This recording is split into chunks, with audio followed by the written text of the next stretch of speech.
কিংবদন্তি চিত্রনায়ক সালমান শাহের মৃত্যু রহস্য নিয়ে দীর্ঘ ২৯ বছর পর নতুন করে হত্যা মামলা দায়ের হওয়ার পর প্রধান আসামিদের নাম আলোচনায় এসেছে।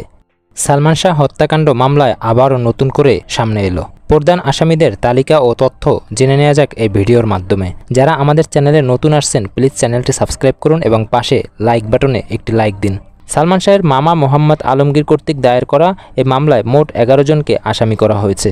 সালমান শাহের সাবেক স্ত্রী সামিরা হককে এই মামলার প্রধান আসামি করা হয়েছে। আজিজ মোহাম্মদ ভাই চলচ্চিত্র প্রযোজক এবং ব্যবসায়ী।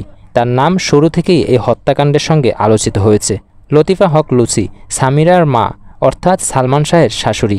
একজনের স্বীকারোক্তিমূলক জবানবন্দি অনুযায়ী তিনি সালমান শাহকে হত্যার জন্য অর্থ যোগান দিয়েছিলেন বলে অভিযোগ রয়েছে। ডন বা মোহাম্মদ আশরাফুল হক চলচ্চিত্রের খলনায়ক হিসাবে পরিচিত।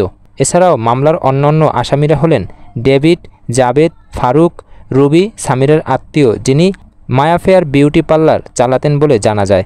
আরও রয়েছেন আব্দুস সত্তার, সাজু, রেজভি আহমেদ ওরফে ফরহাদ, যিনি পূর্বে হত্যায় জড়িত থাকার কথা স্বীকার করে পরে পলাতক হন বলে জানা যায়। পুলিশ জানিয়েছে প্রধান আসামি সামিরা হক এবং অভিনেতা ডন দেশেই আছেন।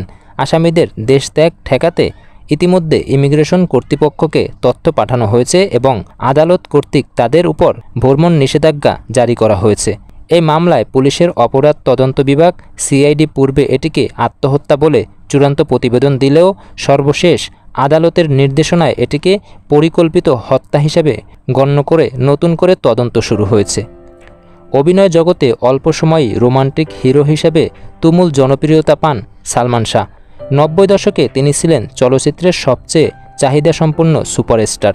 মৃত্যুর সময়কাল ১৯৯৬ সালের ৬ সেপ্টেম্বর। তার ৪ বছরের চলচ্চিত্র জীবনে তিনি মোট ২৭টি সিনেমায় অভিনয় করেছিলেন, যার বেশিরভাগই ছিল ব্যবসা সফল। দর্শক, এরকম আরও আপডেট পেতে আমাদের চ্যানেলটি সাবস্ক্রাইব করুন এবং লাইক দিয়ে আমাদের সাথে থাকুন।